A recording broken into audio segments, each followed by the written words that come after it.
സംസ്ഥാനത്തെ റാഗിംഗ് തടയാൻ സർക്കാർ കർശന നടപടി സ്വീകരിക്കണമെന്ന് ആവശ്യപ്പെട്ടുള്ള പൊതുതാൽപര്യ ഹർജി ഹൈക്കോടതി ഇന്ന് വീണ്ടും പരിഗണിക്കും. കേരള ലീഗൽ സർവീസസ് അതോറിറ്റിയാണ് ഹർജി നൽകിയത്. കോൺഗ്രസ് നേതാവ് രമേശ് ചെന്നിത്തലയും പൂക്കോട് വെറ്ററിനറി സർവകലാശാലയിൽ മരിച്ച സിദ്ധാർത്ഥന്റെ അമ്മ ഷീബയും ഹർജിയിൽ കക്ഷി ചേരാൻ അപേക്ഷ സമർപ്പിച്ചിട്ടുണ്ട്. വിവരങ്ങളുമായി കിരൺ ചേരുന്നു. കിരൺ, എപ്പോഴായിരിക്കും ഹർജി പരിഗണിക്കുക? മറ്റ് വിവരങ്ങൾ എന്താണ്?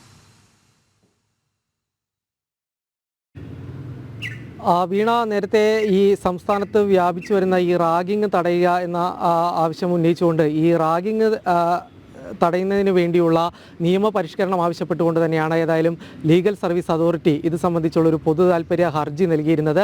ഈ പൊതു താൽപ്പര്യ ഹർജിയിലേക്കാണ് കോൺഗ്രസ് നേതാവായിട്ടുള്ള രമേശ് ചെന്നിത്തലയും ഒപ്പം തന്നെ പൂക്കോട് വെറ്റിനറി സർവകലാശാലയിൽ SFI പ്രവർത്തകരുടെ മർദ്ദനത്തിനിരയായി മരിച്ച സിദ്ധാർത്ഥൻ്റെ അമ്മയും കക്ഷി ചേരാൻ ആവശ്യപ്പെട്ടുകൊണ്ട് ഹർജി നൽകിയിരുന്നത്. ഈ ആവശ്യം കൂടി ഇന്ന് ഏതായാലും കോടതി പരിഗണിക്കുന്നുണ്ട്.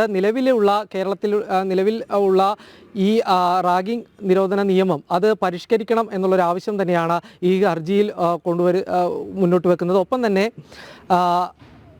ഈ UGC മാനദണ്ഡങ്ങൾ അനുസരിച്ചുള്ള ഈ ചട്ടങ്ങൾ കൂടി പരിഗണിച്ചുകൊണ്ടായിരിക്കണം പുതിയ നിയമം എന്നുള്ളൊരു ആവശ്യം കൂടി ഏതായാലും ഈ പൊതു താൽപ്പര്യ ഹർജിയിലുണ്ട്. ഈ ഹർജിയാണ് ഇന്ന് ഹൈക്കോടതി പരിഗണിക്കുന്നത്.